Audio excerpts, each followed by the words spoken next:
നമുക്കറിയാം, നമ്മുടെ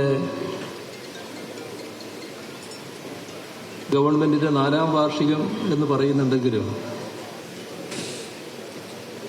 2016 കേരളീയരാകെ ശപിച്ചുകൊണ്ടിരുന്ന ഒരു കാലത്തിന് അറുതി വരുത്തിക്കൊണ്ട് LDF സർക്കാർ അധികാരത്തിൽ വരുന്നത്. അങ്ങനെ കണക്കാക്കിയാൽ 9 വർഷമായി തുടരുന്നൊരു സർക്കാരിൻ്റെ ഭാഗം കൂടിയാണ് 2021 അധികാരത്തിലേറിയ സർക്കാരിൻ്റെ 4ാം വാർഷികം. ഇവിടെ 2016 തകർന്നടിഞ്ഞു കിടന്ന ഒരു നാടിൻ്റെ ഭരണസാരഥ്യമാണ് ജനങ്ങൾ LDFനെ ഏൽപ്പിച്ചത്. അത് ഈ നാടിനെ കാലോചിതമായി മാറ്റി തീർക്കണം, മറ്റു പ്രദേശങ്ങളിൽ ലഭിക്കുന്ന വികസനം ഞങ്ങൾക്കും വേണം, ഈ നാടിനും വേണം, നാടിൻ്റെ പുരോഗതി ഉറപ്പുവരുത്തണം. ഇന്നത്തെ വിവിധ പ്രശ്നങ്ങളുണ്ട്, അതിലേക്കൊന്നും ഞാനിപ്പോൾ പോകുന്നില്ല. ഇത്തരത്തിലുള്ള ഒരു ദൗത്യമാണ് LDF സർക്കാരിനെ ജനങ്ങൾ ഏൽപ്പിച്ചത്. ആ ദൗത്യം നിറവേറ്റാൻ തുടങ്ങിയപ്പോൾ ഒരുപാട് പ്രതിസന്ധികളാണ് നമുക്ക് നേരിടേണ്ടി വന്നത്. ഒട്ടേറെ പ്രകൃതി ദുരന്തങ്ങൾ, അതോടൊപ്പം മാരകമായ പകർച്ചവ്യാധികൾ, ഇങ്ങനെയുള്ള പ്രതിസന്ധികൾ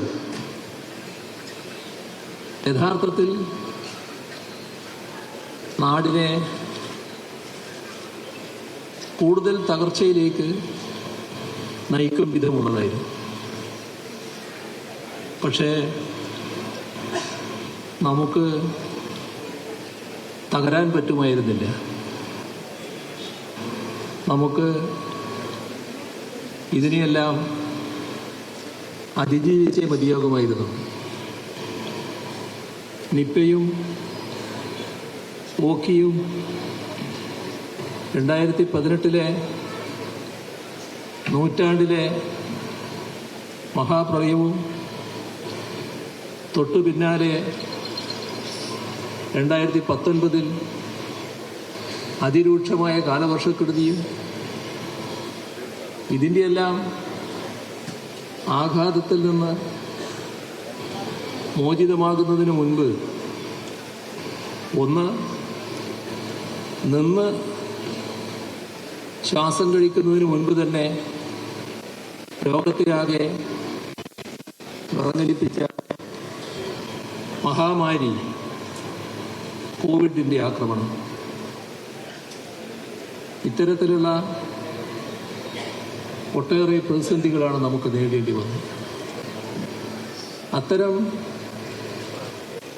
പ്രതിസന്ധികൾ ഒരു നാടിനുണ്ടായാൽ, ഒരു സംസ്ഥാനത്തിനുണ്ടായാൽ, ആ സംസ്ഥാനത്തിൻ്റെ കൂടെ ചേർന്ന് നിന്നുകൊണ്ട് അതിൽ നിന്ന് അതിജീവനം നേടാൻ സഹായിക്കാൻ ബാധ്യതയുള്ള സർക്കാരാണ് കേന്ദ്ര സർക്കാർ. പക്ഷേ നിർഭാഗ്യമെന്ന് പറയട്ടെ, ഒരു ഘട്ടത്തിൽ